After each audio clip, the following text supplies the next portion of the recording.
추석 명절이 지나고 맞는 오늘은 우리가 성화 묵상으로 함께 묵상하면 좋겠습니다. 우리가 오늘 살펴볼 그림은 샤갈의 그림인데요. 샤갈은 지금까지 다루었던 어떤 화가보다 유명한 화가일 거라고 생각합니다.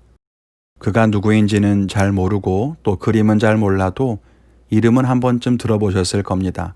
지금까지 다루었던 생소한 화가들보다는 훨씬 유명하죠. 샤갈은 러시아 출신이지만 프랑스에서 주로 활동한 화가입니다. 그는 영원한 사랑을 주제로 한 많은 작품을 그렸는데 특별히 등장인물이나 동물들이 중력을 거슬러 하늘을 날거나 거꾸로 서 있기도 하는 등 현실적이고 사실적인 묘사보다는 상상과 신비를 담아냈던 화가입니다. 특별히 러시아 혁명과 2차 세계대전과 같이 급변하는 세계 정세 속에서 많은 두려움과 환멸을 느꼈던 그의 복잡한 마음이 그의 작품에 고스란히 나타납니다. 오늘 보실 작품은 그 중에서 1938년에 그린 백색의 십자가라고 하는 작품입니다. 먼저 그림을 각자 묵상할 시간을 드리겠습니다. 천천히 그림을 둘러보시고 여러분만의 느낌을 가져보시고 또 함께 묵상을 이어가면 좋겠습니다.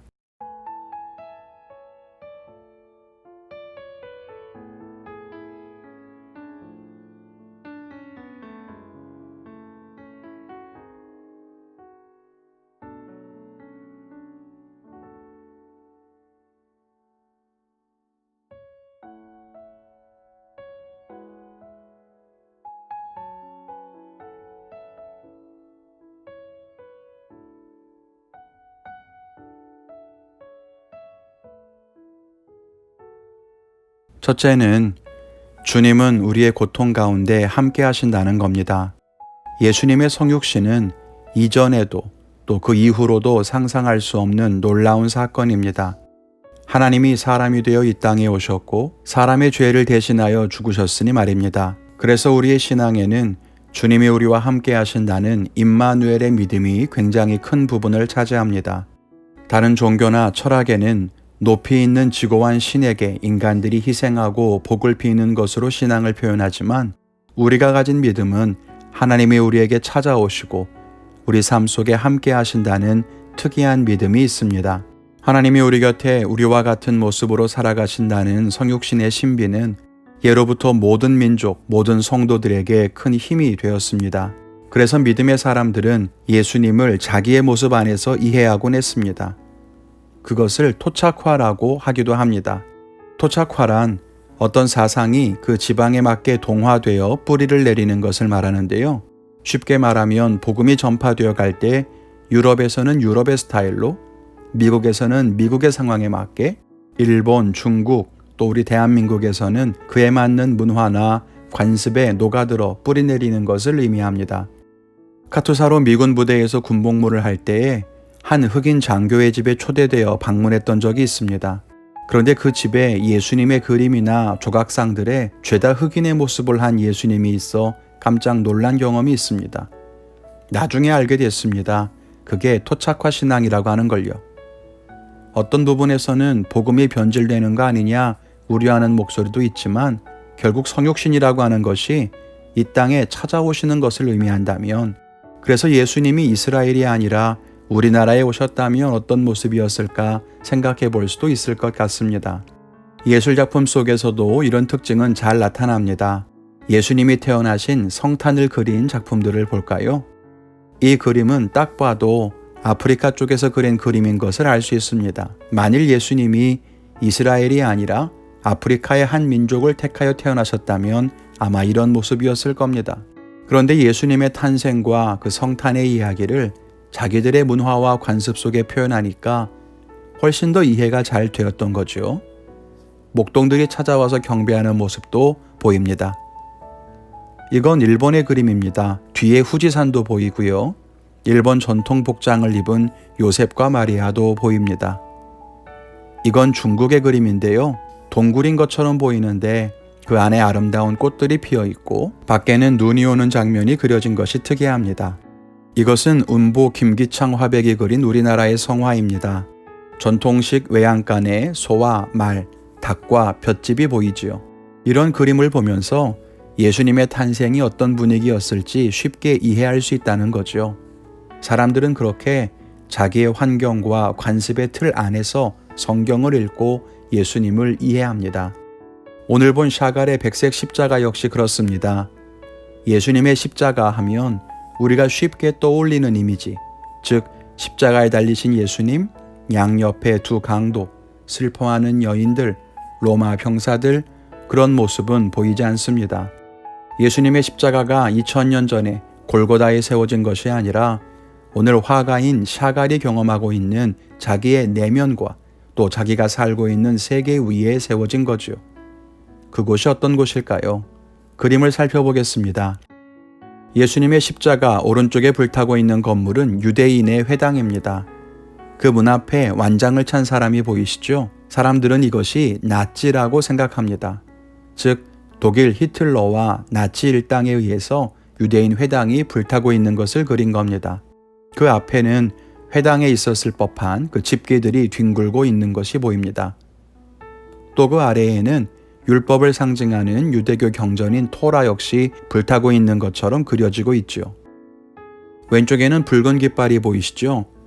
러시아의 공산혁명을 이끌었던 혁명당원을 묘사한 것으로 보입니다.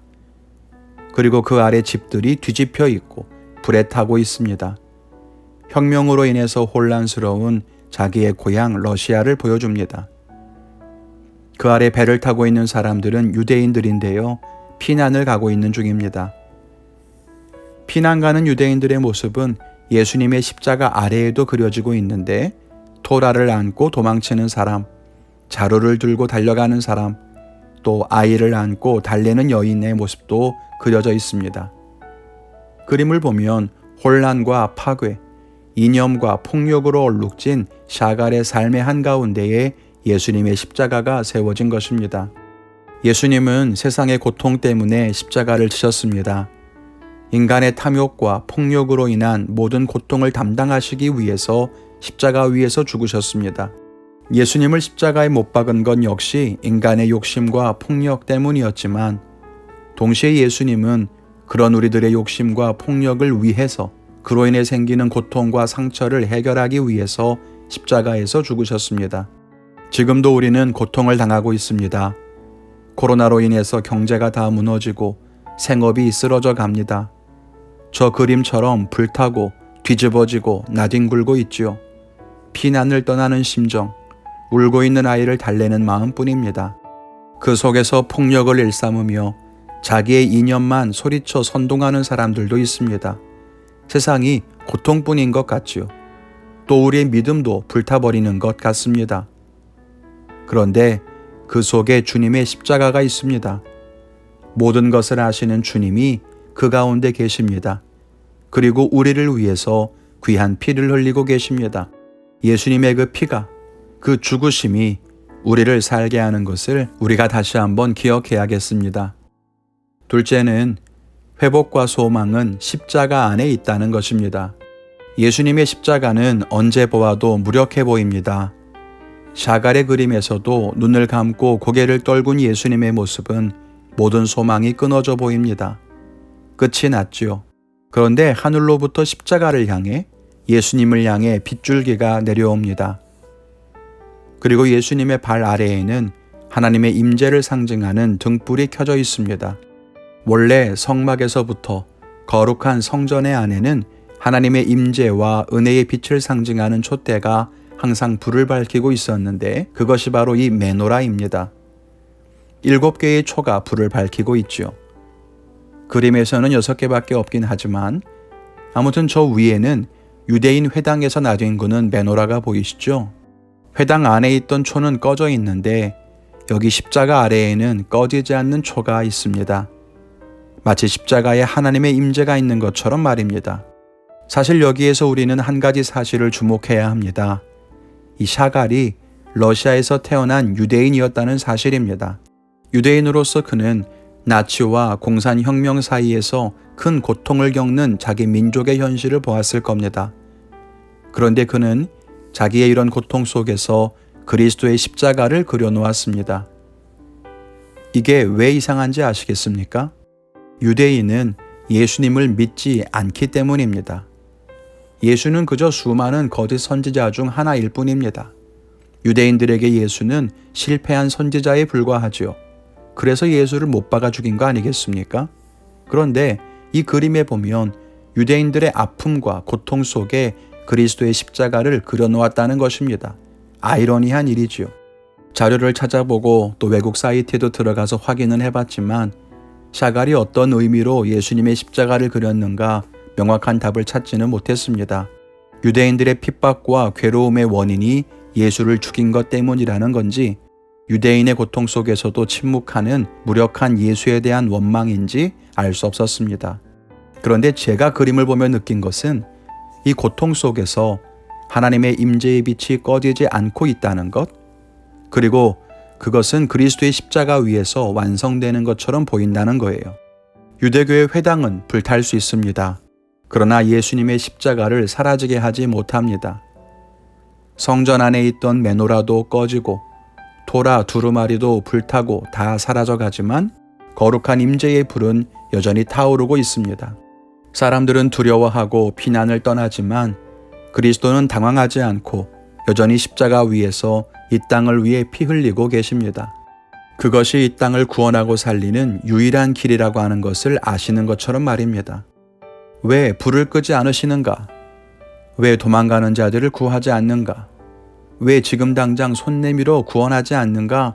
그렇게 외치는 소리가 있지만 그리스도는 그것이 진정한 구원이 아님을 아십니다. 세상의 고통과 상실을 회복하는 유일한 구원의 방법은 우리의 죄를 위해 피 흘리시는 것입니다. 그렇기에 주님은 십자가 위에서 무력하게 보이겠지만 피 흘리기를 멈추지 않습니다. 지금 우리의 상황도 마찬가지입니다. 코로나로 인해서 교회가 문을 닫고 예배가 멈추었습니다. 모든 것이 다 무너지고 고통받는 것처럼 보입니다. 하나님은 이런 고통 속에서 무엇을 하고 계신가? 살아 계시는 걸까? 그런 생각이 우리의 마음을 파고들지요. 그러나 주님은 이런 고통과 신음 속에 십자가에 달려 임하십니다. 그리고 우리를 위해 피를 흘리십니다. 우리를 구원하시기 위해, 우리의 죄를 사하시기 위해서입니다.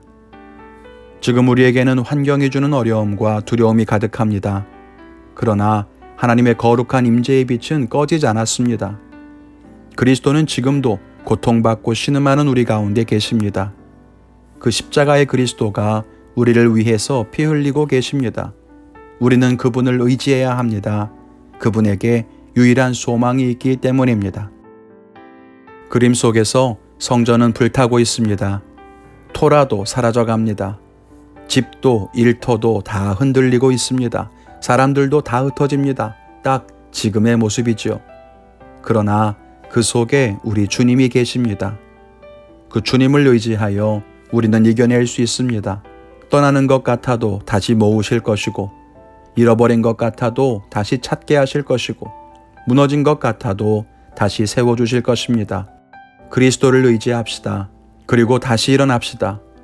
우리의 신앙을 붙들고 다시 일어나 믿음의 길을 걸어가는 성도님들이 되기를 기도하며 응원합니다.